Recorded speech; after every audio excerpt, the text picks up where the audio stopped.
It is said that in ancient times, in the North Coast area in the western part of central Java, there was a small hut inhabited by a husband and wife named Kaki and Nui Petaringan. The bond of love between the two of them is very strong, to the point that it makes local residents feel happy.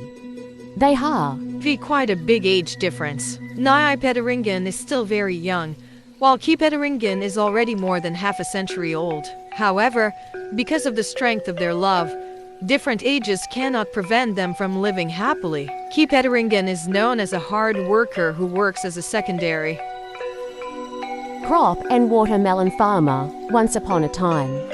Nui Petaringan was preparing breakfast for her husband who was about to go to the fields.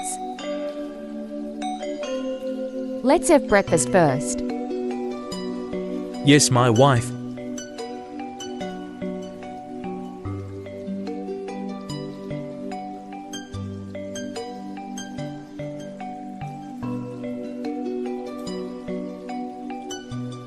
After the two of them finished breakfast, Ki Petaringan immediately rushed to the field. He was afraid that the sun would get hotter because the distance between the fields and his hut was very far. After Ki Petaringan left, it wasn't long before a young man with a very handsome face arrived, but the condition of his arms stuck Kara's heritage. Ni Petaringan was shocked to see someone standing in front of her house injured.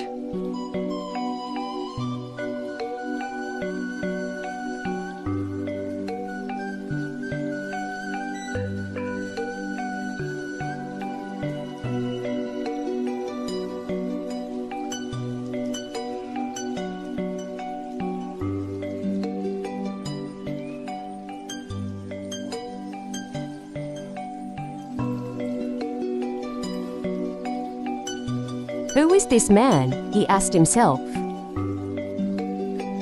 The young man saw Nui Petaringan's confused expression and then immediately introduced himself.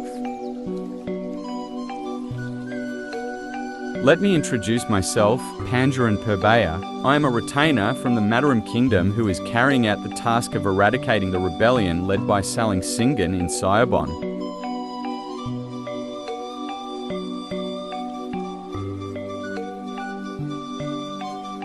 Apparently, there were troops led by Saling Singan, who wanted to take control of the land of Java from Mataram. So the envoys from the Kingdom of Mataram immediately intervened to thwart the intentions of the rebels, as expected.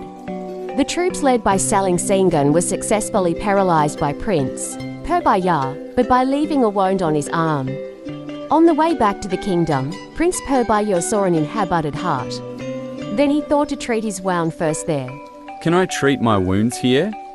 Asked the prince, who was then invited by Nui Petaringan.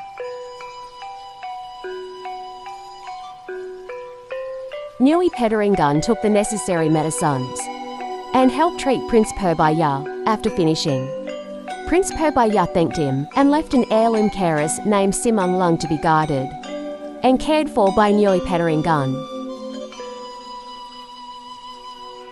Thank you for your help. I leave this heirloom carries to be looked after and cared for. I hope this heirloom carries can become an heirloom of this area and can only be owned by Petaringan descendants.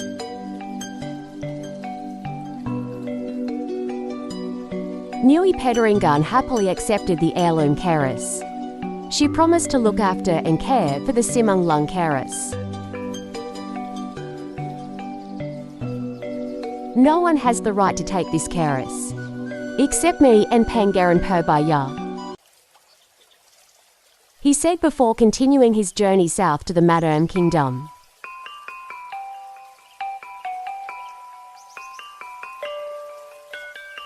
While on the way, Prince Purbaya passed a small river that crossed. If in Javanese, it means pool. He saw the river from east to west, very close to the ocean. Then he had the idea to name the area as Pemalang. Meanwhile, the sky indicated it would be dark. Not long after, Ki Petaringan arrived at his hut. He came feeling annoyed because Nui Petaringan did not bring him lunch. Plus, Ki Petaringan saw an heirloom keris on the table that he had never seen before. Ki Petaringan began to be suspicious of the heirloom keris that usually belonged to a man. Ki Petaringan also asked Nui Petaringan,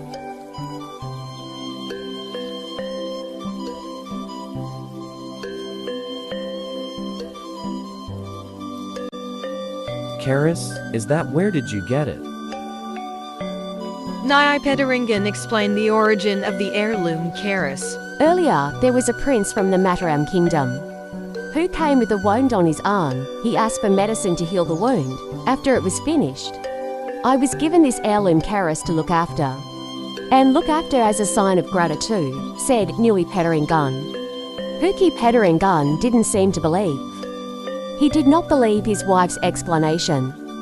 Then the two of them had a big fight, until Nyai Petaringan took the heirloom Karis and cut off its slender fingers to prove that the words she explained were true. Nyai Petaringan, I'll prove it with this. If the blood that comes out is purple, then my love is still pure.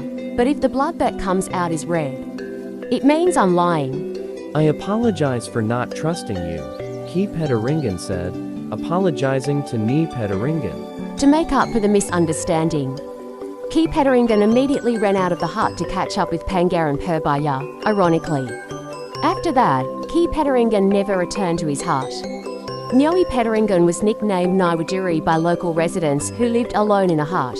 Every day, Nyai Widuri always wait for her husband to return, but Ki Petaringan never came back. It is suspected that Ki Petaringan was attacked by Saling Sengun troops in the middle of his journey, which resulted in him dying and never returning, even until the end of her life. Nyai Petaringan style, or lived alone. That's how Widuri Beach came to be, from the folklore of Central Java. The origin of Widuri Beach can be drawn a lesson, namely, to keep telling the truth as it is even though no one believes it, rather than lying and having a big impact in the future. What became the beginning of the folklore? The origin of Thistle Beach is that fresh blood came out of Ni Petaringan's curled fingers and then dripped onto a flower near the table. The flower was called the thistle flower.